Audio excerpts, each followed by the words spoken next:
മലപ്പുറം ചേലേമ്പ്ര പുല്ലിപ്പറമ്പിൽ കാണാതായ 11 വയസ്സുകാരന്റെ മൃതദേഹം കണ്ടെത്തി. പാറയിൽ സ്വദേശി ഫൈസലിന്റെ മകൻ മുഹമ്മദ് ഫാദിലിന്റെ മൃതദേഹം പുല്ലിപ്പുഴയിൽ നിന്നാണ് ലഭിച്ചത്.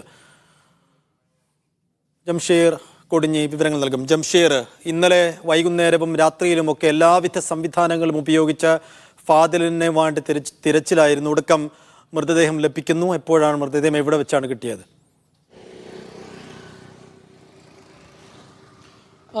സൈഫു, അല്പം മുമ്പാണ് ഈ കുഞ്ഞിൻ്റെ മൃതദേഹം പുല്ലിപ്പുഴയിൽ നിന്ന് ലഭിച്ചത്. പുഴയ്ക്ക് താഴെ ആയിരുന്നു മൃതദേഹം. പിന്നീട് പുഴ ഇന്നലെ ഏതാണ്ട് വൈകുന്നേരം 3 മണിയോടെ വീട്ടിൽ നിന്ന് ഇറങ്ങിയതാണ് ഈ കുട്ടി. അങ്ങാടിയിലേക്കെന്ന് പറഞ്ഞാണ് ഇറങ്ങിയത്. പക്ഷേ വൈകുന്നേരം 5 മണിയായിട്ടും വരാത്തതിനെ തുടർന്നാണ് പിന്നീട് തിരച്ചിൽ നടത്തുന്നത്. ഇന്നലെ രാത്രി തന്നെ പോലീസും ഫയർഫോഴ്സും സന്നദ്ധ പ്രവർത്തകരും നാട്ടുകാരുടെ നേതൃത്വത്തിൽ വലിയ തരത്തിൽ ഈ തോടുകളിലും പുഴകളിലൊക്കെ തിരച്ചിൽ നടത്തിയിരുന്നു. പക്ഷേ കണ്ടെത്താൻ കഴിഞ്ഞിരുന്നില്ല. ഇന്ന് പുഴ അടിഭാഗം ഇളക്കിക്കൊണ്ട് തോണികൾ ഉപയോഗിച്ചൊക്കെ അടിഭാഗം ഇളക്കിക്കൊണ്ട് നടത്തിയ തിരച്ചിലാണ് ഈ മൃതദേഹം പൊന്തി വരികയും പിന്നീട് കാണുകയും ചെയ്തത്. ഇതിലേറ്റവും പ്രധാനപ്പെട്ട മറ്റൊരു കാര്യം, ഇവിടെ ഈ വെള്ളക്കെട്ടിൽ കാണാതായി മരിക്കുന്ന രണ്ടാമത്തെ ആളാണ് ഈ കുഞ്ഞ് എന്നുള്ളതാണ്.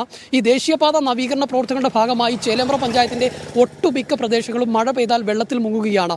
ഈ ചേലേമ്പ്ര ഈ കുഞ്ഞ് വന്ന അങ്ങാടിക്ക് സമീപം ഒരു കൊപ്രത്തോടെന്ന് പറയുന്ന ഒരു തോടുണ്ട്.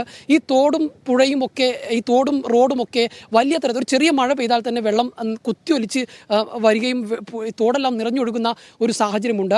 ഈ അങ്ങാടിയിൽ നിന്ന് വീട്ടിലേക്ക് തിരിയുന്നതായി സമീപത്തെ CCTV-യിൽ ഈ കുഞ്ഞിൻ്റെ CCTV ദൃശ്യങ്ങൾ പതിഞ്ഞിട്ടുണ്ട്. തുടർന്നാണ് ആളുകൾ ഒരുപക്ഷെ ഈ തോട്ടിലേക്ക് വീണിട്ടുണ്ടാകാം, അതുവഴി പുഴയിൽ വീണിട്ടുണ്ടാകാം എന്ന ഒരു നിഗമനത്തിൽ മുഴുവൻ തിരച്ചിൽ നടത്തിയത്. ഇപ്പോൾ നമ്മൾ ബന്ധപ്പെടുമ്പോൾ ഇവിടുത്തെ ജനപ്രതിനിധികൾ അടക്കം പറയുന്നത് ഈ കുഞ്ഞ് ഈ തോട്ടിൽ വീണിട്ടുണ്ടാകാം, ഈ തോട്ടിൽ നിന്ന് ഒഴുകി പുഴയിൽ എത്തിയതാകാം എന്നുള്ളതാണ്. കാരണം ഇവിടെ ഒരു മഴ പെയ്താൽ ഈ ദേശീയപാത നിർമ്മാണ പ്രവർത്തനങ്ങളുടെ ഭാഗമായുള്ള ഈ ഡ്രൈനേജുകളിൽ നിന്ന് ഒഴുക്കിവിടുന്ന വെള്ളം ഈ പ്രദേശത്തേക്ക് ഒന്നാകെ വരികയാണ്. അങ്ങനെ ഒരു ചെറിയ മഴ ഇന്നലെ വൈകുന്നേരം ഈ പ്രദേശങ്ങളിലൊക്കെ തന്നെ ശക്തമായ മഴയുണ്ടായിരുന്നു. ഈ മഴയിൽ ഈ പ്രദേശം വലിയ തരത്തിൽ വെള്ളക്കെട്ടിലേക്ക് വീഴുകയും വെള്ളപ്പൊക്കം വരുന്നൊരു സാഹചര്യത്തിലും നിരവധി വീടുകൾ വെള്ളം കയറുന്നൊരു പ്രശ്നമുണ്ടായിരുന്നു. മീഡിയയോട് ആ വാർത്ത നേരത്തെ ചെയ്തതായിരുന്നു.